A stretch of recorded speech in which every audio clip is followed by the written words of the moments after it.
СДС ветуваше професионализација, добивме партизација. Ветуваа почитување на законите, а реално тие се прекрашуваат на секој чекор. Наместо почитување на законот при именување и разрешување на директори, владата покажува елементарно непочитување на законите и кршење на законските норми.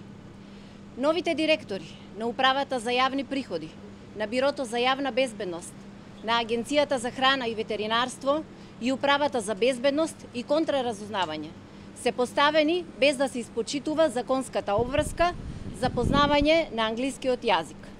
Ова се кадри кои, ако имале законска обврска, не доставиле доказ за познавање на англискиот јазик, а СДС ги профилира како нивни компетентни кадри. Новиот директор на УЈП беше и учесник во протестите на шарената платеничка револуција. Прво ја шараа и сквернавеа зградата на УЈП со боја, за да денес седне на директорското столче.